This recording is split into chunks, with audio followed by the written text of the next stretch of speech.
একালের কনেরা মনে মনে যা ভাবে। ধুর ধুর ধুর, ভালো লাগে না। সেই সন্ধ্যে থেকে নমস্কার আর হাই হ্যালো করে আমি এলে গেলাম, আর ভালো লাগে না। আর শুধু একবার এই পোজ দাও আর একবার ওই পোজ দাও, সেই সকাল থেকে শুরু হয়েছে।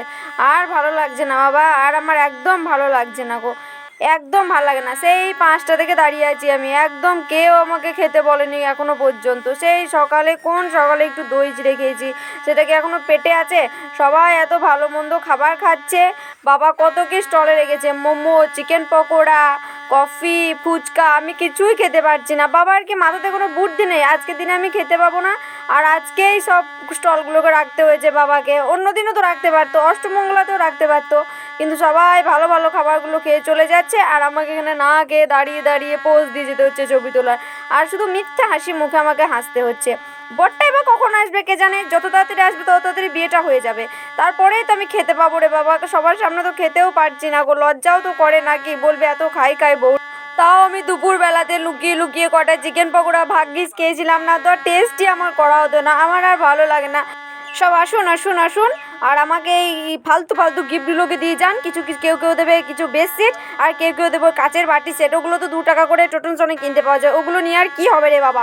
এত খরচা করলো আমার বাবা, কেউ তো ওখানে ভালো গিফটও দিতে পারে, তা দেবে না। সব কয়টা ওই বেডশিট ভরে দেবে, শীতকালে বিয়ে হচ্ছে তো কয়েকটা বেডশিট আর কয়টা ওই কাচের কাপ প্লেট সেট দিয়ে চলে যাবে, বাস হয়ে গেল। তো দায় খালাসি না, গিফট দেওয়ার তো মানে মেন ব্যাপারই না, খেতে সেটা মেন ব্যাপার। আসুন আসুন আসুন, ওই ফালতু ফালতু গিফটগুলোকে দিয়ে যান, আর পেট ভরে খেয়ে যান, পেট ভরে খেয়ে যান, আর আমাদের ধ্বংস করে যান যত সব। আমি কিছু টেস্ট করতে পারছি না, লোকে এসে খেয়ে চলে যাচ্ছে, আমার আর একদম ভালো লাগছে না। আর আমার বরটাও বা এখনো কেন আসছে না কে জানে। বরটাকে একবার ফোন করে বলতে হবে যে যদি আমার নাকে সিঁদুরটা না পড়েছে না সিঁদুর পড়ানোর সময়, তাহলে কিন্তু মেরে তোমার নাক আমি ভেঙে দেবো, এটা যেন মনে থাকে বলে দিলাম আমি। কখন যে আসবে বরটা কে জানে, আমি তো আর এরকমভাবে থাকতে পারছি না। আমার মাথার মধ্যে যেন হচ্ছে কেউ চেপে বসে আছে, আর ভালো লাগছে না গো আমার একদম এসব সেজে গুজে দাঁড়িয়ে থাকতে। সব গা কেমন করছে, কখন যেগুলো সব খুলবো তাই ভাবছি আমি রে বাবা, আর ভালো লাগে না। ধর কখন আসবে বরটা কে জানে। তাড়াতাড়ি এসো রে বাবা, তাড়াতাড়ি এসো, আপনারা সব আসুন খেয়ে যান, আর আমাকে ফালতু ফালতু ফালতু ফালতু গিফটগুলোকে দিয়ে যান, যত সব ভালো লাগে না। আগেকার কনেরা মনে মনে যা ভাবতো। নমস্কার নমস্কার নমস্কার, আসুন আসুন আসুন, সব আসুন আসুন। মা আমাকে শিখিয়ে দিয়েছে বাড়িতে যতই আত্মীয় আসুক সবাইকেই তুই নমস্কার করবি। নমস্কার করে করে যদিও আমার হাত দুটো ব্যথা হয়ে গেল, কিন্তু যাই হোক সে হোক গে, আমি সবাইকে নমস্কার করতেই থাকবো। যতক্ষণ পর্যন্ত না আত্মীয় স্বজন আসা বন্ধ হচ্ছে, আমি ততক্ষণ নমস্কার করা বন্ধ করব না। আমি সবাইকেই নমস্কার করব। আমি তো ভালো মেয়ে, আমি তো বিয়ে করছি এই জন্যই। সবাইকে আমি সম্মান করব, সবার সঙ্গে মিশবো, থাকবো। মা তোমাকে এই শিক্ষাটাই দিয়েছে। আর আমার শ্বশুরবাড়িটা কেমন হবে কে জানে, আর আমার বরটাই বা কেমন, তেনাকে তো কোনোদিন চোখেও দেখিনি গো।